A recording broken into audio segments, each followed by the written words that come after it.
Hello, world. It has been quite some time since I have been here with you all, and uh, man, I must say it's been almost, let's see, April, May, June, July, August. It's been almost 5 months since I've been in India, and wow, so much has happened. My last video, I believe I did after being here for a month. And so many things have happened since then. And I honestly, I'm not sure where to start. Um, I just know that uh, I've had a couple of people say, Crystal, when are you making another video? And shout out to my mom. Love you, Mom.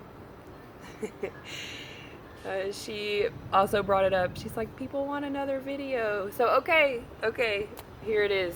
Here I am. And I'm just going to give you kind of a brief overview of some of the highlights of the last 5 months. And if you have any specific questions or if there's anything specific that you would like me to go into more detail on, please feel free to just drop a comment below. Or you can also reach me on social media. All of my social media links are also below. You can send me a message, drop me a line, and just say, hey, what's going on with this? Or tell me more about that, and I'll totally do another video on it. Promise. So let's see, where do I start?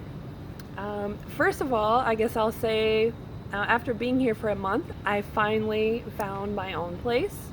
So I got an apartment here in Pune.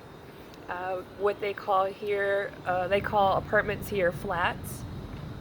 So I finally got my own place out of the hotel, and that has been absolutely life-changing. Just for my experience overall, it's really helped. I finally feel completely settled. I feel like I'm at home.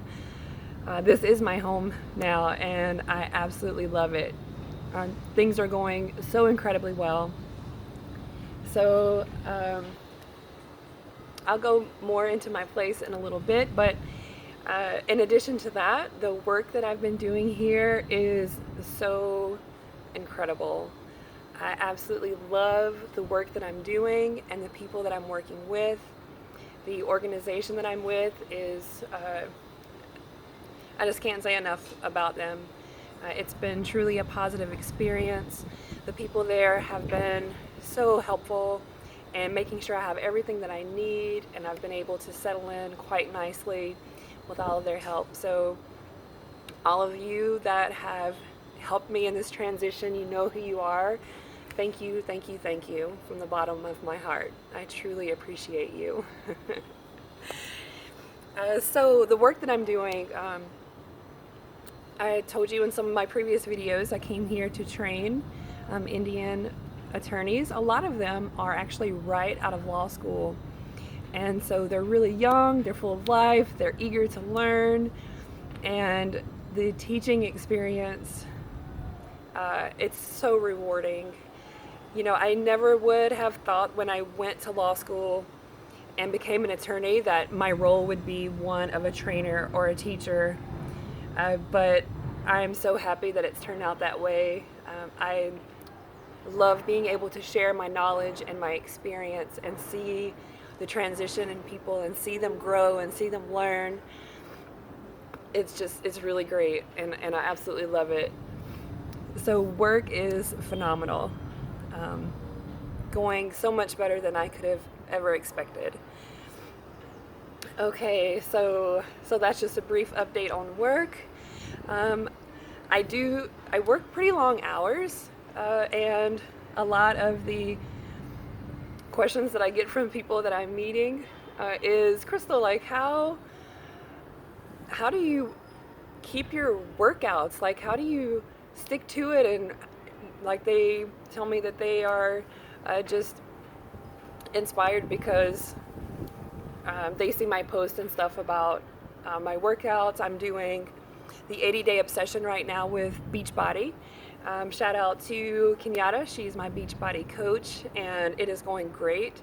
I really love the program. It's super, um, how do I say, it works well for me. Just because it's mostly on-demand videos that I can do from either the gym or at home, uh, I can get it done. So I just have to make the time every day to do it, and that's really what working out is all about. You have to want it for yourself, and you have to know why you want it too. Some people, they go into it just thinking, oh, I need to do it because I need to be more healthy. But they're not really digging in and wanting. They have this concept of, I need to do it, I have to do it, but they don't really want to do it. You have to want to do it. You have to love yourself and respect yourself enough to know that it's something that you have to do to keep this physical vehicle that we have while we're here on earth. It's something that you have to do in order to be the best you that you can be, and for me, I've always been relatively active. I've always played sports, so it's been I say simple, but it's not simple. I've always had consistency because of that. So, but I think what a lot of people fail to realize is that it's really about respecting your body and loving your body and loving yourself. And it doesn't matter where you start, as long as you start. That is the hardest part. Mentally making up your mind that you're doing this for yourself and starting the program and being dedicated and sticking to it. And when you find that self-love and that self-respect and the commitment to yourself to be a better you and strive to be a better you every single day, then the things like working out and eating healthy and taking care of yourself, they just come naturally. They just flow right to you. So for all of you who are curious about how it is that I can work 12, sometimes 14-hour days and still get in a workout, it's because I love myself and I respect myself, and I make sure that every day I'm carving out that time for me. And that's how I do it. So that's my rant on the workout and the fitness. If you want more information on that, again, just hit me up. I'm always happy to share. And into the eating thing, so being vegan here has been somewhat a challenge. Not so much staying away from meat, because actually my understanding, and I could be wrong, but most of India is vegetarian. So there is meat here, there are meat, non-veg is what they say, or meat eaters here. And there's plenty of options for that, but there's also many, many options for vegetarians. The vegan part comes more difficult in that they use a lot of dairy here, so a lot of cream, a lot of butter, a lot of milk, and so that has been more of a challenge, especially if I'm eating out. But Pune seems to be like the largest vegan availability place here in India. So there are many places around. I've definitely found a few already that are my favorites, and I frequent at least once a week, sometimes more. So that's great. Okay, let's see. So what else? Oh my gosh, I'm driving. I got a scooter, my Scooty. I love it. It's so awesome. It's an electric scooter, which is great because the Indian government has made an exception under their motor vehicle laws so that if you drive an electric scooter, you're not required to have a driver's license.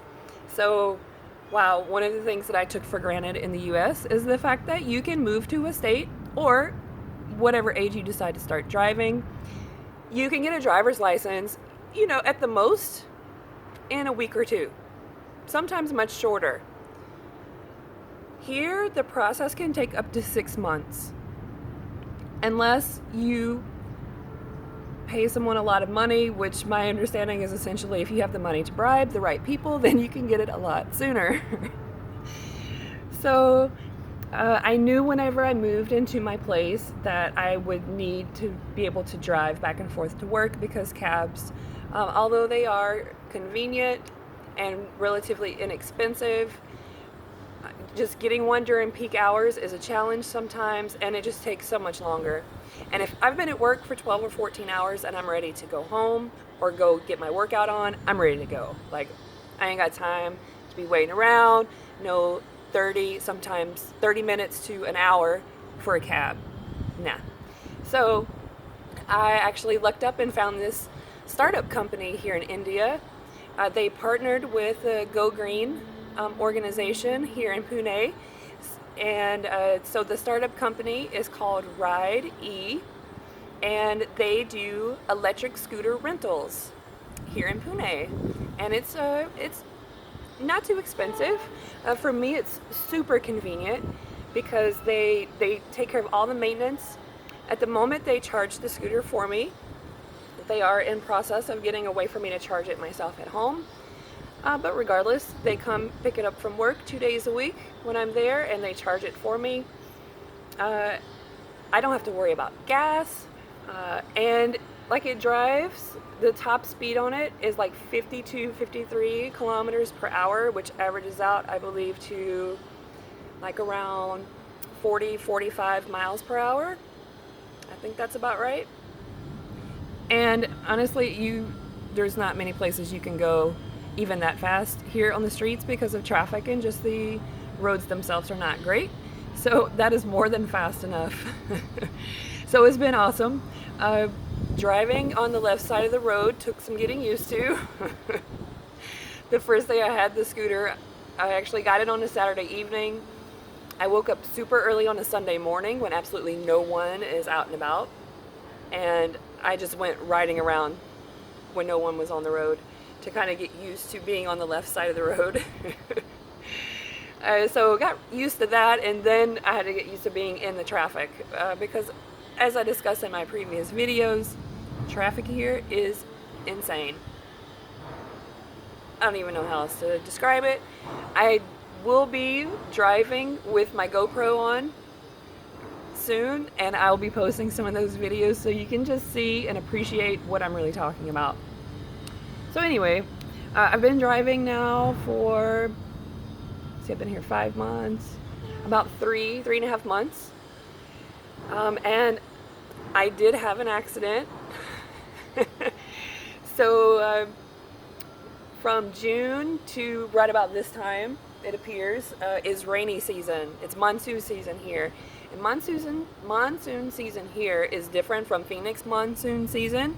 As in, here, there are times when it rains every day for days. And so during this time, when the roads were really wet, a pedestrian stepped out in front of me when I was going about 35 to 40 miles per hour. So when I slammed on brakes to not hit the pedestrian, the scooter went under me and I went Superman flying over it. I was airborne for quite some time, and then I hit the pavement, knees, hands first, and then I slid for, I don't know, quite some time. Thank God I had on a helmet. The whole left side of the helmet was scraped up. Definitely saved my brain with that one. So thank you, helmet, and thank you, gods, for protecting me. It was super scary. I jacked up my hand pretty good. I still have a little bit of a scar here. Luckily, nothing was broken. I think that had to do with the fact that I'm in shape, and I will also pay respect on this note to my football days, because when I hit the ground, I don't know, innately, I think I positioned myself in a way where nothing was broken. When I slid and came to a stop, in my mind, I immediately thought to myself, Crystal, get out of the road. There's traffic all around you. And I thought I was going to get hit by a car. So it was like one of those football plays where there's a fumble and you go and you dive on the ball and then you jump up as soon as you can to start running. That's exactly what I did. As soon as my body stopped on the ground, I immediately jumped up to my feet and like turned around to look at the cars that could possibly be coming at me to know which way I needed to go to get the hell out of the way. Luckily, the people behind me were far enough behind that they stopped when they saw me wipe out. But it was still, I don't know, like I jumped up and then in my mind I was like, okay, I'm standing, nothing's broken.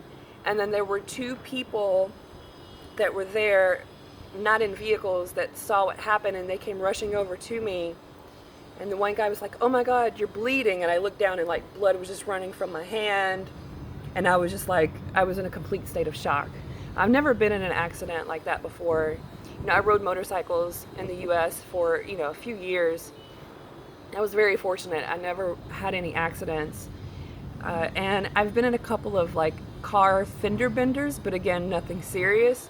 So this was like the first really big accident I'd ever really been in, where I'd had an injury. And so I was really shaking up. I was in a state of shock. But I went and got checked out. Everything was fine. They had to remove some rocks out of my hands. My hands took the worst of it. But 5 days later, I was back on the scooter, driving to work again. So, you know me, never give up, never surrender. So right back to it. When I think back on it now, I think of it, it was like a really bad bicycle accident. Okay, so you'll hear a train coming.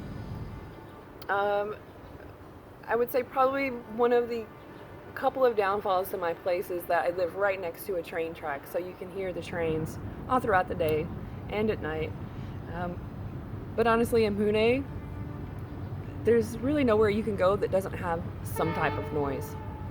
Well, with that being said, I want to show you this awesome place.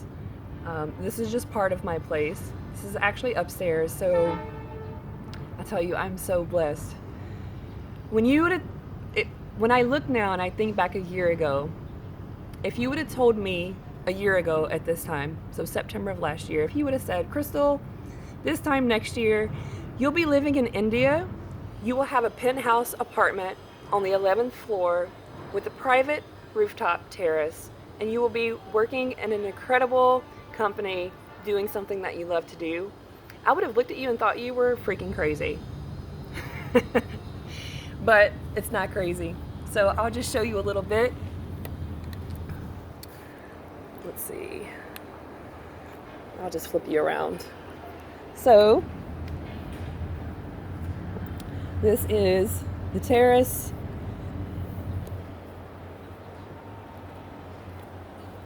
And on this terrace, I have a lawn with trees and beautiful plants.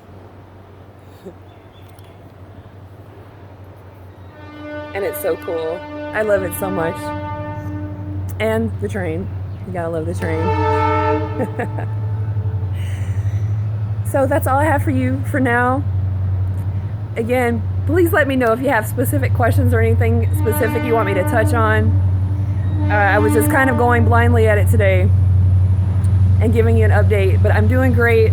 I'm loving India. Everything is awesome. I love you guys. I miss everyone truly, but honestly, I have no desire to go back to the US at this point. I am so incredibly happy, and I see myself being here for some time. So please come visit. I would love to have you here. I have plenty of room. So until next time, I love you guys. And as always, wishing you much love, peace, and freedom.